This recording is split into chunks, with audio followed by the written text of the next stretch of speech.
עם ישראל חי. עם ישראל חי.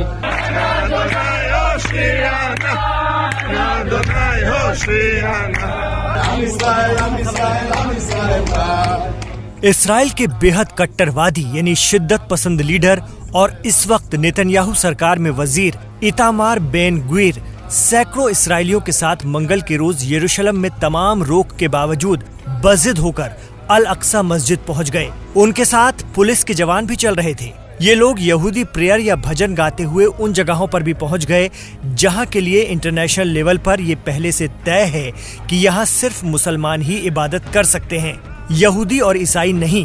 पूरी दुनिया ने इसे बेन ग्वीर और इसराइल की उकसाने वाली कार्रवाई माना है। इसराइल के मिनिस्टर की इस हरकत को अरब ममालिक ने मस्जिद अक्सा की बेहुरमती माना है। ईरान की सरकारी न्यूज एजेंसी इरना ने इसराइल के मंत्री और सैकड़ों यहूदी लोगों का ये वीडियो अपने एक्स प्लेटफॉर्म पर शेयर किया है और लिखा है कि इसराइल के मंत्री ने जानबूझकर मुकद्दस मस्जिद में कदम रखा और इंटरनेशनल कवानीन को ताक पर रख दिया। अब ये तस्वीर देखिए, यरूशलेम से कुछ ही दूरी पर गजा में ये शख्स जार जार रो रहा है। गम का सैलाब इसकी जिंदगी में उमड़ आया है। इसने एक इस्राएली बम हमले में अपने 2 जुड़वा बच्चों और बीवी को खो दिया है। ये वीडियो सेंट्रल गजा से आया है। इसकी डॉक्टर बीवी ने 10 अगस्त को 2 जुड़वा बच्चों को जन्म दिया था, लेकिन इस्राएली बमबारी में माँ, बच्चे और बच्चों की नानी मारे गए। अल अक्सा मस्जिद में इस्राएली मंत्री की हरकत और गजा में मजलूमों पर IDF के जुल्म जैसे ये दोनों वाक़े इसराइल के खिलाफ बड़ी जंग की भूमिका तैयार कर रहे हैं। और इस बार तो अमेरिका, यूरोपियन ममालिक और अरब जगत सभी इसराइल के खिलाफ हो गए हैं। अल अक्सा मस्जिद की घटना ऐसे समय में हुई है जब हमास प्रमुख इस्माइल हानिया की हत्या के बाद इसराइल पर ईरान और लेबनान से हिजबुल्लाह के जरिए जबरदस्त हमलों की आशंका बनी हुई है। जानकार मानते हैं कि अब इसराइल बजिद होकर मुस्लिम वर्ल्ड को उकसाने वाली हरकत कर रहा है, जो मिडिल ईस्ट को एक बहुत खतरनाक जंग में ढकेल सकती है। आपको बता दें कि अल अक्सा मस्जिद परिसर में यहूदियों के प्रार्थना करने पर प्रतिबंध है। वहाँ सिर्फ मुसलमानों का दावा है। यरूशलेम में अल अक्सा मस्जिद को लेकर इसराइल और फिलिस्तीनियों में हमेशा से विवाद चलता रहा है। अल अक्सा का परिसर इस्लाम, ईसाई और यहूदी तीनों धर्मों के लिए बेहद अहम माना जाता है। मक्का मुकर्रमा और मदीना मुनव्वरा के बाद इस्लाम का तीसरा सबसे अहम मकाम है अल अक्सा। वहीं ईसाइयों का सबसे पुराना चर्च और साथ ही यहूदियों की वेस्टर्न वॉल भी इसी प्रेमाइसिस में है, जहां वो प्रेयर कर सकते हैं।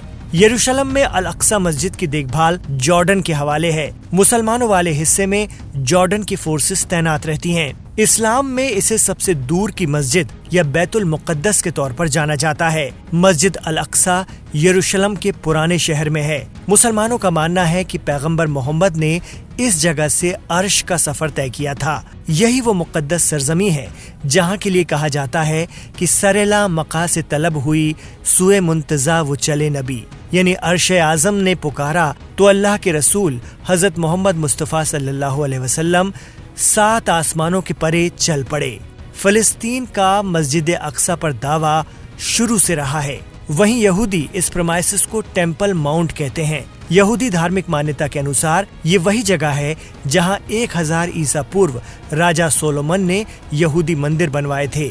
इस जगह को कई बार ध्वस्त भी किया गया। मौजूदा दौर में सिर्फ एक दीवार मौजूद है जिसे यहूदी वेस्ट वॉल कहते हैं। यहूदियों का मानना है कि अल अक्सा मस्जिद वही जगह है जहां ईश्वर ने पहला इंसान बनाया था। बड़ी संख्या में यहूदी वेस्ट वॉल पर अपनी इबादत के लिए इकट्ठा होते हैं, लेकिन उन्हें अल अक्सा मस्जिद में जाने की मनाही है। बावजूद इसके इस्राएली मिनिस्टर बेन ग्वीर ने यह हरकत अंजाम दी।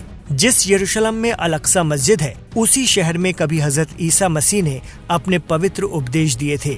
इसी जगह पर उन्हें सूली पर चढ़ाया गया था, जिसके बाद इसी जगह पर वो एक बार फिर जिंदा हुए। इसलिए दुनिया भर के ईसाइयों के लिए भी ये जगह बेहद अहम है। बेन ग्वीर और इसराइल की इस जुर्रत को मुस्लिम देशों के साथ साथ अमेरिका, यूरोपीय यूनियन और यूनाइटेड नेशंस ने भी सख्त नापसंद किया है। अमेरिकी विदेश मंत्री एंटनी ब्लिंकन ने कहा कि बेन ग्वीर ने यथास्थिति के प्रति घोर उपेक्षा दिखाई है। अमेरिका ने कहा है कि इस्राएली पीएम बेंजामिन नेतन्याहू को इस तरह की कार्रवाइयों को रोकना चाहिए। ये उकसावे वाली कार्रवाइयां केवल तनाव बढ़ाती हैं। जॉर्डन की फॉरेन मिनिस्ट्री ने भी इसकी मजम्मत की है। अब दुनिया भी मानकर चल रही है कि इसराइल की ये तमाम हरकत ईरान और उसकी हिमायती तंजीमों को इस्माइल हानिया के कत्ल के बाद से बड़ी कार्रवाई करने का बेस जरूर दे रही हैं।